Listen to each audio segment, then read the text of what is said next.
Brother, kill that phone, listen carefully. Love isn't the soft illusion they sold you.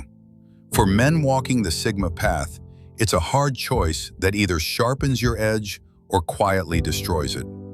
Today I'm breaking down exactly what real love looks like for us. Not the fantasy version, but the one that survives falls, respects solitude, and fits a life of purpose without swallowing it whole.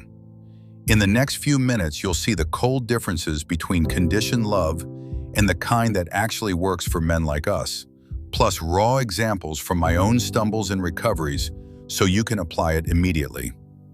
I learned this the hard way, not from books alone, but from years of testing it in real life. Early on, I chased connections that looked right, but slowly pulled me off my path. One relationship stands out.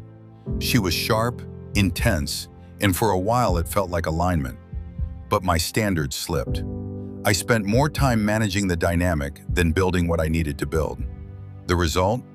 I fell into old patterns, compromising time, softening boundaries to keep peace. It wasn't dramatic, it was slow erosion. When I finally stepped back, the clarity hit. Real love doesn't ask you to shrink your mission. It either walks beside it or it doesn't.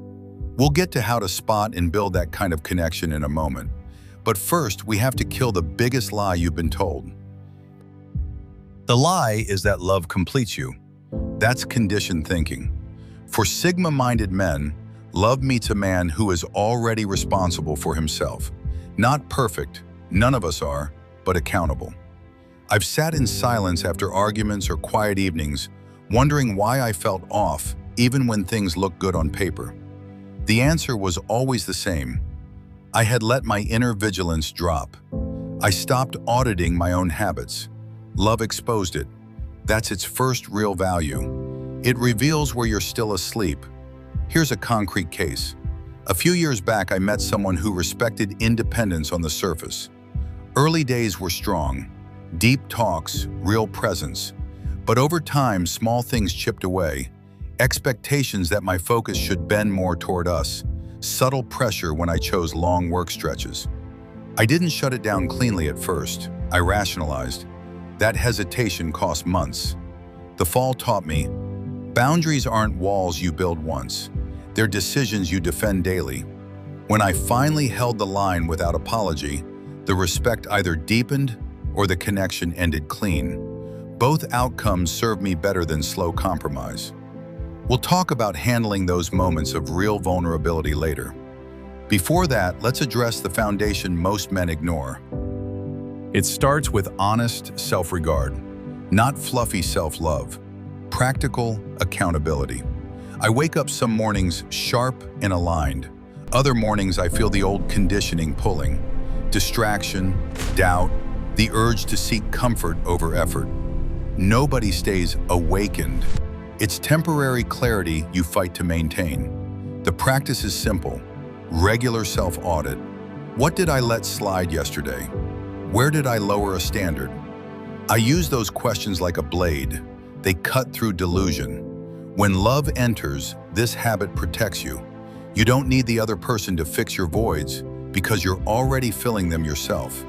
This inner work changes what you accept. You stop chasing intensity that burns hot and leaves nothing. You look for alignment that lasts through ordinary days. I'll share another raw example. After a period of deliberate solitude, I connected with a woman who had her own drive. No games. She understood silence wasn't rejection. We could spend time together and then return to our individual paths without drama. It worked because both of us carried personal responsibility. When I slipped, got too comfortable and neglected my own rituals, she didn't attack. She simply lived her standard, which reminded me to raise mine again. That's rare, and it only happens when both people reject the completion myth. Later, I'll show you the practical tests you can run in any connection. But first, understand why the mission must stay central. Your purpose, whatever form it takes, isn't optional. Love that demands you abandon it isn't love for a Sigma man. It's a trap. I felt the tension directly. Deep in a project that required months of focused grind, a relationship started pulling for more availability. The easy choice was to bend. The right choice was to communicate clearly, "This is my season." The connection that could handle that truth grew stronger. The one that couldn't revealed itself early. Either way, I kept my direction. That decision prevented bigger falls later. Nobody navigates this perfectly. I've fallen more times than I can count, getting lost in a connection, ignoring red flags, rationalizing, "This time it's different." The difference now isn't immunity, it's faster recovery. I catch the drift sooner, own the misstep, and return to my standards without self-pity. That's the real Sigma edge. Not never falling, but refusing to stay down. Love becomes a teacher in those recoveries. It shows you where vigilance dropped. Let's move to the practical side. How do you actually build or test this kind of love without losing yourself? First, maintain your rituals no matter who enters the picture. Training, reflection, deep work, these aren't negotiable. When I've protected them, connections improved. When I let them slide, everything suffered. Second, communicate standards early and directly. No hints. "This is what I need to stay on path. How does that fit with you?" The answer tells you everything. Third, allow real vulnerability but keep it earned. I've shared struggles with the right person and it deepened trust. With the wrong one, it became ammunition. Learn the difference through action, not theory. We'll close with how to handle the inevitable falls. But before that, recognize the deeper truth.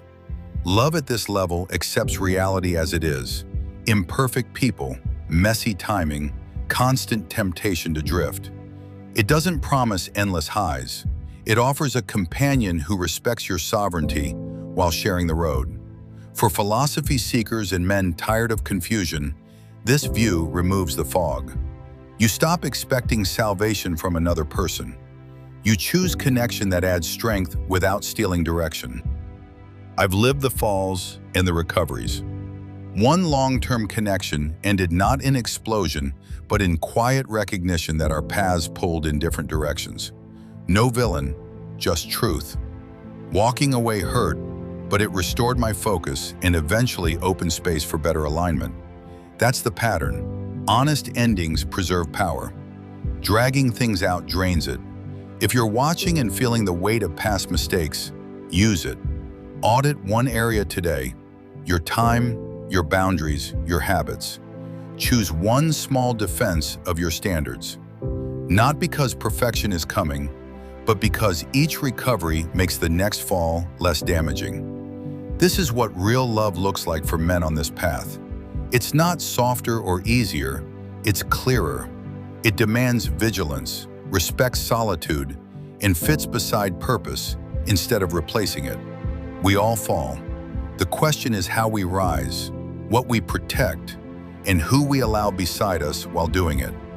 Stay in the walk, brother. I'll see you in the next one.